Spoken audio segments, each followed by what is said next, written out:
दोस्तों, आज से करीब 2 से 3 लाख साल पहले अफ्रीका महाद्वीप के पूर्वी हिस्से में होमो सेपियंस अर्थात आधुनिक मानव की उत्पत्ति हो चुकी थी। होमो सेपियंस अपने पूर्वजों से कई मायने में भिन्न था। ये इशारों की भाषा में पारंगत हो चुका था क्योंकि इसके दिमाग का साइज अपने पूर्वजों से कहीं अधिक बड़ा था। ये कई मुश्किल शब्द बोल सकने में भी सक्षम था। यहाँ तक कि यह अनुमान लगाया जाता है कि होमो सेपियंस कई शब्दों को एक साथ जोड़कर एक पूरा वाक्य भी कह सकने की क्षमता हासिल कर चुका था। बुद्धिमत्ता के इस अनोखे इस्तेमाल ने होमो सेपियंस को पृथ्वी का सबसे प्रभावी जीव बना दिया। होमो सेपियंस अब भैंसों से लेकर हाथियों तक का शिकारी बन चुका था। खुद के आकार की तुलना में 100 गुना तक अधिक भारी जीवों के शिकार की हिम्मत आज तक पृथ्वी पर किसी जीव द्वारा नहीं की गई थी, लेकिन होमो सेपियंस की बुद्धिमत्ता उसे ऐसा करने की काबिलियत दे रही थी। नतीजन शिकार में तो कोई कमी नहीं थी, फिर भी बढ़ती समझ कभी शांत नहीं होती। पेट भरने लगा तो मन में उफनते विचार अन्य दिशाओं की ओर बहने लगे। गुफाओं में रहना और नाचने गाने जैसे मनोरंजन के साधन विकसित हुए। गुफाओं में पत्थरों से खुरच खुरच कर कलाकारी भी की जाने लगी। फिर होमो सेपियंस ने कुछ ऐसा जाना जो उसका जीवन बदल देने वाला था। होमो सेपियंस ने पाया कि पेड़ पौधों से नीचे गिरते बीज फिर से पेड़ पौधे ही बन जाते हैं। यदि इस तरह से बीजों को इकट्ठा करके एक स्थान पर रख दिया जाए तो बहुत सारे पौधे एक ही स्थान पर उग जाएंगे जिनका इस्तेमाल भोजन आदि के लिए हो सकेगा। ये खेती का प्रारंभिक चरण था, जहाँ एक और आंशिक भाषा ज्ञान पत्थरों के हथियारों ने होमो सेपियंस को सबसे बेहतरीन शिकारी बनाया, वहीं कृषि ज्ञान ने इसे वो सभ्यता प्रदान की जिसने होमो सेपियंस की सोच को इतना बदला जिसकी कल्पना करना तक कठिन था।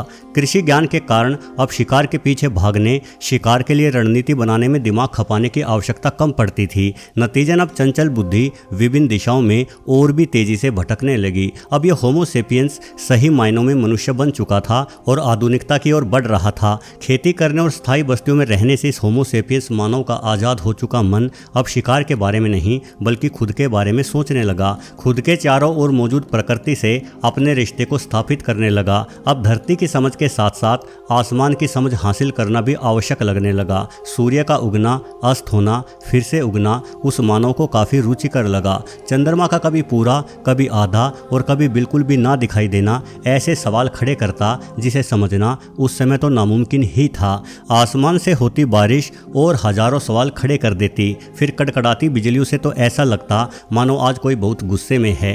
कभी कोई बिजली गिरकर जंगल में आग लग जाती तो एक बस्ती के सभी मानव इकट्ठा होकर एक दूसरे को देखने लगते होंगे। आखिर कौन है ये जो आसमान से हमले कर रहा है? हम इस पृथ्वी पर सबसे शक्तिशाली हैं, चाहे तो हाथी को भी मार गिराए और सिंह को भी दौड़ा दे, किंतु ये आसमानी जीव तो उल्टा हमें ही डराता है, हम पर आग बरसाता है।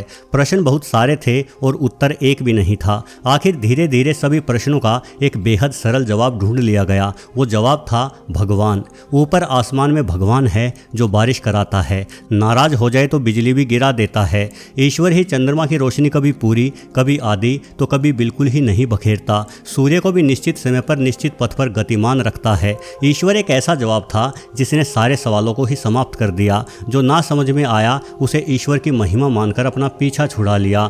वास्तव में देखा जाए तो ईश्वर मानव की कमजोरी को छुपाने का साधन बन गया, एक जरिया बन गया मन में उठते ख्यालात से पीछा छुड़ाने का। दोस्तों, जैसे जैसे मानव आगे बढ़ा उसके मन में उठते सवालों की संख्या भी बढ़ती चली गई। सवाल इतने ज़्यादा हो गए कि उनका जवाब ढूंढने के लिए धर्म ग्रंथ लिखे गए। अब इन धर्म ग्रंथों में सवाल अनेकों हैं, लेकिन उन सब सवालों का एक ही जवाब बनाया गया है, ईश्वर। धर्म ग्रंथों का अस्तित्व प्रकट होने पर मनुष्य के भीतर प्रगति और विकास की अवधारणा मारी गई। जो जिज्ञासा मानव के भीतर उठी थी उसका गला धर्म की आड़ में घोंट दिया गया। अब एक मान्यता बन गई कि यदि ज्ञान चाहिए तो धार्मिक किताबें पढ़ो, नहीं पढ़ोगे तो आप अज्ञानी कहलाओगे। इस तरह से देखा जाए तो धर्म ग्रंथों ने मानव की तरक्की को प्रभावित किया, क्योंकि इन धर्म ग्रंथों को आखिरी ज्ञान बताया जाने लगा। जो इनमें लिखा है वही सही है, इसके अलावा कुछ सही हो ही नहीं सकता। भला इस सिद्धांत पर चलने से मनुष्य कैसे तरक्की कर सकता है? यदि कोई किताब या ग्रंथ ही अपने आप में संपूर्ण विज्ञान है तो फिर नया कुछ करने की आवश्यकता ही समाप्त हो गई।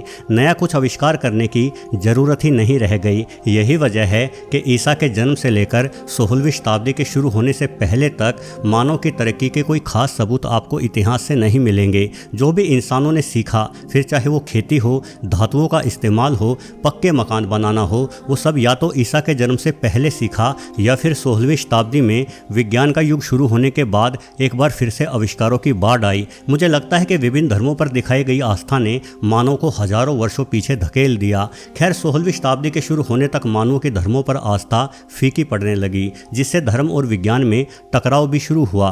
पृथ्वी को चपटी से गोल बताने पर, ब्रह्मांड का केंद्र सूर्य को ना मानने पर बहुत से वैज्ञानिकों को सजाएं भी दी गई। असल में ईश्वर पर यकीन करना बेहद आसान कला है। कुछ दिनों पहले मैंने एक वीडियो यूट्यूब पर देखा जिसमें कोई कह रहा था कि यदि ईश्वर नहीं है तो बताओ पक्षियों को घोंसला बनाना किसने सिखाया। अब यह प्रश्न वाकई में बड़ा रोचक है। हम जानते हैं कि पक्षी बेहद जटिल घोंसले बनाते हैं, भला बिना सीखे वो ऐसा कैसे कर लेते हैं? क्या ईश्वर पैदाइशी पक्षियों के मन में घोंसला बनाने का ज्ञान डालकर ही उन्हें धरती पर भेजता है? वैसे इस तरह के सवाल वैज्ञानिकों के मन में भी बहुत आए और इसके लिए कई प्रयोग भी हुए हैं। 1960 से लेकर 1970 के दशकों में पक्षियों के घोंसलों को लेकर 2 तरह के प्रयोग किए गए। इन प्रयोगों में कुछ बेहतरीन घोंसला बनाने वाले पक्षियों को पैदा होते ही उनके माता पिता से अलग रखा गया और उन्हें इंसानों ने पाला। इंसानों द्वारा पाले गए इन पक्षियों ने अपने जीवन में कभी वो घोंसला नहीं देखा था जो उनके माता पिता उनके लिए बनाते आए हैं। परिणाम वही हुआ जिसकी वैज्ञानिकों को उम्मीद थी। बिना घोंसले के पले बड़े ये पक्षी बड़े होने के बाद भी घोंसला नहीं बना पाए। हालांकि उन्होंने अंडे तो दिए, किंतु इन पक्षियों को घोंसला बनाने के लिए तिनके और कपड़े आदि जैसी तमाम सामग्री दी, किंतु फिर भी इन्होंने घोंसला बनाने में कोई रुचि नहीं दिखाई। इससे सिद्ध हुआ कि पक्षी वास्तव में अपनी उपप्रजातियों के अन्य पक्षियों को देखकर ही घोंसला बनाना सीखते हैं। उन्हें ईश्वर ने इस ज्ञान से नहीं नवाजा। वहीं एक अन्य प्रयोग में पतले तिनकों से घोंसला बनाने वाले कुछ पक्षियों को बचपन से ही ऐसे पक्षियों के साथ रखा गया जो घोंसला बनाने के लिए पतले तिनकों की बजाय टहनियों और पत्तों का इस्तेमाल करते थे। अब रोचक बात यह हुई कि अपने चारों ओर टहनियों के घोंसले बनते देख तिनकों से घोंसला बनाने वाले इन पक्षियों ने भी पतले तिनकों की बजाय टहनियों का इस्तेमाल करके ही अपने लिए घोंसला बना डाला। यानी बेशक पक्षियों में घोंसला बनाने की कला होती है, लेकिन वो कला सीखते वो अपने आसपास के माहौल से ही हैं। असल में यदि आपको कुछ बुनने के लिए दिया जाए तो सुई जैसी पतली और नुकीली वस्तु का इस्तेमाल एक बुनकर के रूप में आपकी पहली आवश्यकता होगी, और पक्षियों के पास उनकी चोंच के रूप में एक सुई ही तो है। इसलिए वो दूसरों को देखकर सीखते हुए एक बेहतरीन बुनकर बन जाते हैं। अब पक्षियों के घोंसलों से संबंधित इस तरह के प्रयोग करके देखने की बजाय यदि वैज्ञानिक ये मान लेते कि पक्षियों को घोंसला बनाने की कला ईश्वर ने ही सिखाकर भेजी है तो हम कभी असल सत्य को नहीं जान पाते। वास्तव में हर घटनाक्रम के पीछे के कारणों को जानने की चेष्टा करने के बजाय ईश्वरीय प्रमाण ढूंढने वाला समाज हमेशा ही मंदबुद्धि रह जाता है। दोस्तों, वैसे पक्षियों पर प्रयोग करने वाले इन वैज्ञानिकों ने कभी ये नहीं कहा कि उन्होंने पक्षी जगत के संपूर्ण रहस्य को जान लिया है और आगे अब कुछ जानने की आवश्यकता ही नहीं है।